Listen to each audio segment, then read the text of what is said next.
In 1970, Nigeria's military governor did something unusual. He stood in front of reporters and said the country's problem wasn't finding money, it was figuring out how to spend it. Oil revenues were pouring in so fast the government couldn't absorb it all. He said this with a straight face. 50 years later, Nigeria would owe over $100 billion in external debt, and 70% of its population would live in poverty. What happened in between is one of the most spectacular economic collapses in modern history, and it started the day Nigeria discovered oil. Right now, Nigeria pumps roughly 1.5 million barrels of oil per day. It's Africa's largest producer, and on paper, that should mean wealth, stability, infrastructure, a thriving middle class. Instead, Nigeria imports almost all of its gasoline, despite sitting on some of the largest crude reserves on the continent. The government is nearly insolvent. Public hospitals have no equipment.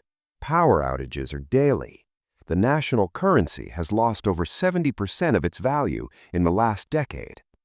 And here's the part that should disturb you. This wasn't an accident. It wasn't corruption alone, though there was plenty of that. This was structural, predictable, and it's still happening. This is the story of how oil didn't just fail to save Nigeria, it slowly cannibalized everything that worked. Let's go back to 1960. Nigeria gains independence from Britain. It's a poor country, but it's economically diverse. The North exports groundnuts. The West exports cocoa. The East exports palm oil. Agriculture makes up nearly 70% of the economy. There's no single choke point. The regions are competitive, self-sufficient, even rivalrous, but they function. Then, in the late 60s, oil production begins to scale. The first major discoveries happened in the Niger Delta in 1956, but serious extraction doesn't kick in until the next decade. And when it does, the numbers start climbing fast. By 1970, oil accounts for over half of government revenue. By 1974, it's nearly 80%. At first, this feels like a miracle. The government suddenly has foreign currency. It can fund projects, build roads, pay salaries. The 1970s are a time of optimism. Nigeria is being called the next great African power. But something else is happening quietly in the background, and it takes a while before anyone realizes how catastrophic it is. Here's the mechanism. As oil dollars flood into Nigeria, the value of the naira starts rising. That sounds like a good thing, but it has a brutal side effect. Nigerian goods become more expensive on the global market. Cocoa farmers in the West can't compete with Ivory Coast anymore. Groundnut farmers in the north lose their buyers. Palm oil from the east gets undercut by Malaysia. At the same time, the strong naira makes imports cheaper. Rice from Thailand, textiles from Asia, cars from Europe. And because the government now has cash, it doesn't discourage this, it encourages it. Tariffs drop, ports open. Nigerian manufacturers can't compete with subsidized foreign goods, so factories close, farms shrink, entire supply chains collapse. This is called Dutch disease, named after what happened to the Netherlands when it discovered natural gas in the 1960s. The resource makes you rich in one sector and destroys every other sector in the process. By 1980, agriculture's share of Nigeria's GDP has fallen to just 20%. The country that used to feed itself now imports food. The regions that used to generate independent revenue now rely entirely on oil money distributed by the federal government. And that's when the incentive structure breaks. Because now the only thing that matters is oil, and the only people who control the oil money are the ones who control the federal government. Here's how the system works. All oil revenue goes into something called the Federation account. Every month, the federal government takes a cut, then distributes what's left to the states based on a complicated and constantly changing formula. The states don't generate their own revenue anymore. They just wait for their allocation. So politics transforms. It's no longer about delivering services or winning votes. It's about proximity to the center, access to oil money, securing contracts, appointing loyalists, moving cash. And because the government's money comes from oil exports, not from taxing its own citizens, there's no accountability loop. You pay taxes, you demand results. But if the government's income comes from selling crude to ExxonMobil, it doesn't need you. It needs the oil wells. It needs the international buyers. You, the citizen, become irrelevant. Between 1960 and 1999, it's estimated that over $400 billion in oil revenue either vanished or was stolen, not mismanaged, stolen. That's more than the entire GDP of Norway, and nobody went to jail. One president allegedly stole over $5 billion during his 5-year rule in the 1990s. Another reportedly moved $300 million into offshore accounts. Ministers bought property in London and Dubai. State governors built private jets, and all of it was funded by oil revenue that was supposed to build hospitals and schools. The system didn't fail. The system worked exactly as it was designed, for the people in power. Now, let's talk about the people who actually live on top of the oil. The Niger Delta is one of the largest wetlands in the world. It's also one of the most polluted. Over 60 years of oil extraction have left the region saturated with crude. Spills happen constantly. Some are reported, most aren't. The water they fish in is contaminated. The land they farm is poisoned. Gas flaring, the process of burning off excess natural gas during drilling, happens 24 hours a day. The air glows orange at night. The toxins cause respiratory disease and cancer. Shell has operated in the Niger Delta since the 1950s, so has Chevron, ExxonMobil. And while billions of dollars in oil get extracted every year, almost none of that wealth stays in the Delta. There are no functioning hospitals, no paved roads, no clean water. Unemployment in some areas is over 50%.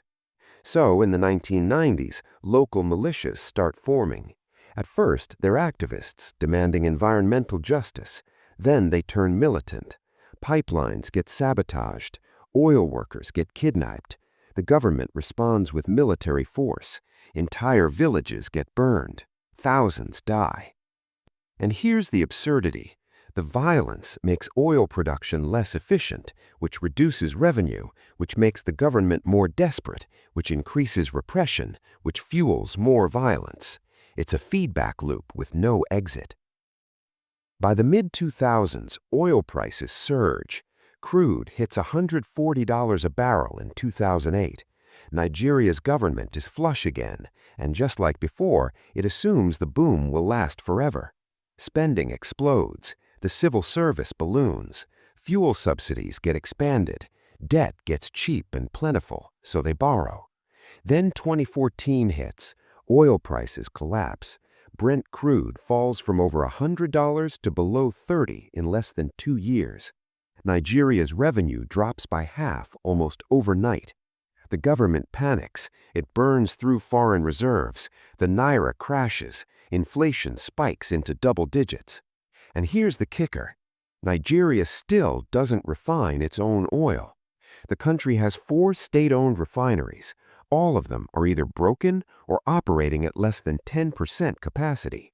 So even though Nigeria produces crude, it has to export that crude, then import refined gasoline at global prices. Let that sink in. Nigeria sells oil, then buys it back at a loss. The government tries to cushion this by subsidizing fuel prices domestically. It costs the Treasury tens of billions of dollars every year. And who benefits most? Not the poor. They don't own cars. The subsidy mostly helps the middle and upper class, but it's politically untouchable. Any president who tries to remove it faces riots. So the system persists, insolvent but immovable. Today, Nigeria's debt servicing costs more than the entire federal budget for education and healthcare combined. The government earns billions from oil, but it's functionally broke. The currency is in free fall. Inflation is crushing purchasing power. And oil production, the one thing holding the entire economy together, is declining.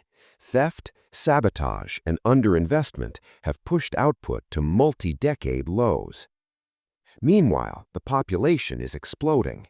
Nigeria adds roughly 5 million people every year. It's projected to become the third most populous country on Earth by 2050.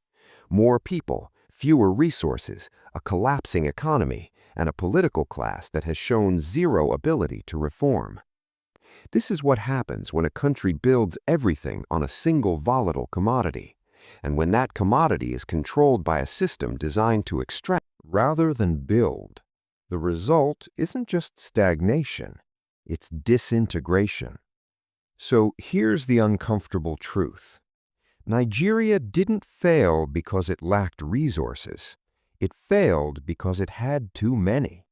Or more precisely, it had one resource that was valuable enough to corrupt everything else. Oil made Nigeria lazy. It made it dependent. It made it fragile. And every time prices spiked, instead of using the windfall to diversify, the government spent it, or stole it, or both. There's a term economists use for this: resource curse. It sounds almost mythical, but it's real, and Nigeria is the textbook case. The tragedy is that this was avoidable. Norway discovered oil around the same time Nigeria did. It created a sovereign wealth fund, saved the revenue, invested in education and infrastructure, and became one of the wealthiest countries on Earth. Nigeria took the opposite path, and the gap between the two is now unbridgeable. Nigeria struck oil in 1956. 70 years later, it's still trying to figure out if that was a blessing or a curse. The answer is probably both, and that might be the most dangerous answer of all. Because as long as the oil keeps flowing, there's no incentive to change. The system is broken, but it's not broken enough. Not yet. The question isn't whether Nigeria can survive without oil. It's whether it can survive with it. And right now, nobody seems to know.